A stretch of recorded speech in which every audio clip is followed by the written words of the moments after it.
and welcome to Broken Entertainment. I just want to go over the really awesome Wonder Woman trailer that I just saw recently for Wonder Woman 1984. And I'm going to compare it to. I know I've been hitting Star Wars a lot lately, and this isn't meant to be a Star Wars video, but the other major trailers that are out right now are Star Wars. So we're going to compare them. Star Wars and Wonder Woman 1984 are like two totally polar opposite trailers. One of them does everything right, one of them does everything wrong, and it's an interesting way to look at the two trailers. It's also interesting from the perspective of a writer to look at it and say, this is how I should. If you compare a trailer to your opening lines and the opening um, pages of your book, they kind of serve the same purpose, right? A trailer is meant to draw you in, make you want to make you want to go to the movie and watch it. The first line and the first pages are meant to draw you in, make you want to keep reading. So, Wonder Woman 1984's trailer gives us some great action sequences and some really interesting stuff, like when she's swinging from using her whip to swing from lightning bolts. That's really interesting visually, and it's just pretty neat. A very, very comic booky moment to me. Um, but specifically the fact that Steve Trevor's still alive, or is alive again, is the part that has everyone talking, and it's the part that really is what the trailer gets right. It makes you want to know what's going on in the story without revealing too much about it.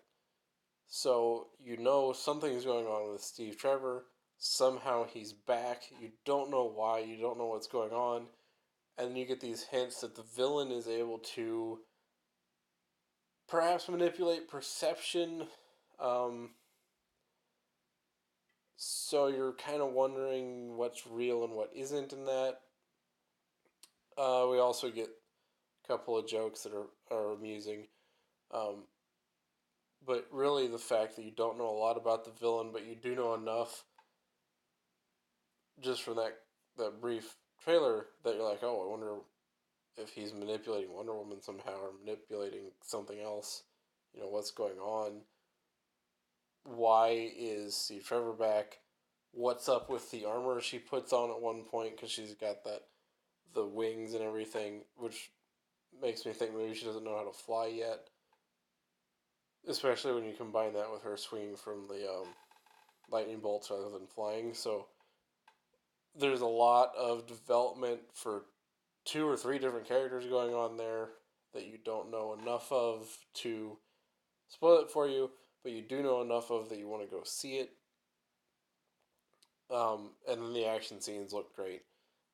Wonder Woman's costume, it's particularly in this clip here where she's swinging the whip. It's great to see her costume with all the color back in it. I hated that in Batman vs Superman. It's just kind of like brown. And in the previous Wonder Woman movie, which is a movie I liked a lot, uh, it was really dark then too, but it did have some of its color back now. In this one, we get all of it back. Looks great. The whip looks great in this scene too. Looks like she's going to use the whip a lot more. In fact, I don't think there was a sword anywhere in the. I don't know. I could be wrong.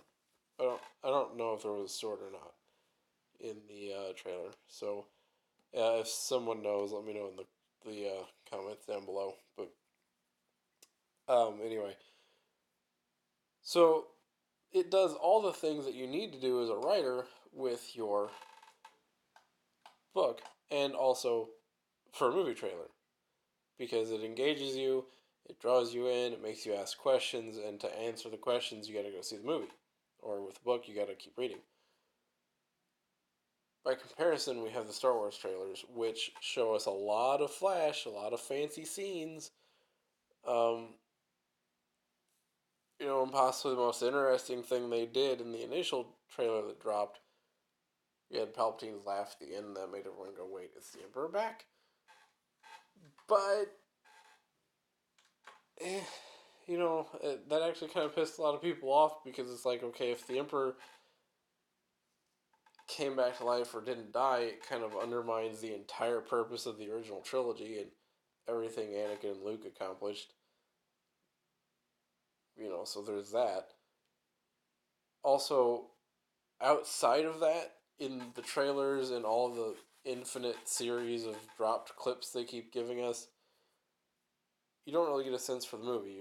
You know there's going to be fighting, which you already know. You know she's going to fight Kylo Ren, which you already know. You know the Emperor's back, which you already know.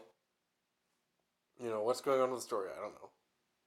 It's, you know, it just it doesn't have that hook. It doesn't have that just enough to make you ask questions and want to go watch the movie.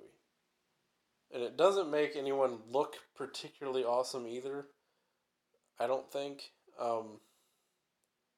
It looks like just kind of a mishmash of action scenes thrown together. And no, here's our trailer.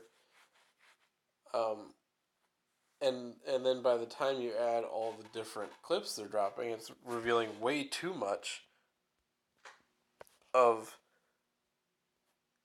what's going on in the movie without still really giving you a hook. Um, so a trailer's really got to hit that sweet spot where it hooks you in, gives you enough information to make you really want to go see the movie, but stops there.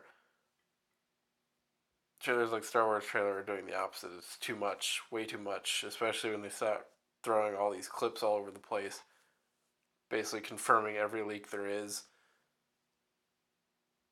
So, two things to think about: the approach and how the two trailers are done.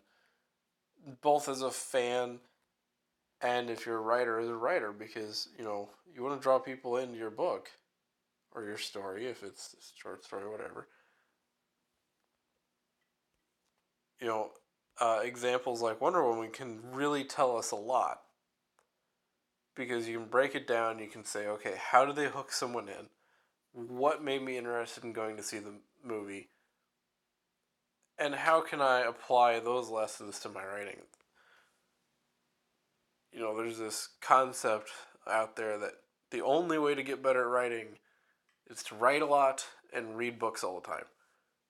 Both of those are important, but we can look at other ways of telling stories, other types of other mediums, comic books, movies, and so on, and they can all teach us something. If you look for it and break it down, just like this trailer for Wonder Woman can teach you something about how to put together the first pages of your book, and maybe teach Disney something about how to make a trailer or a movie for that matter.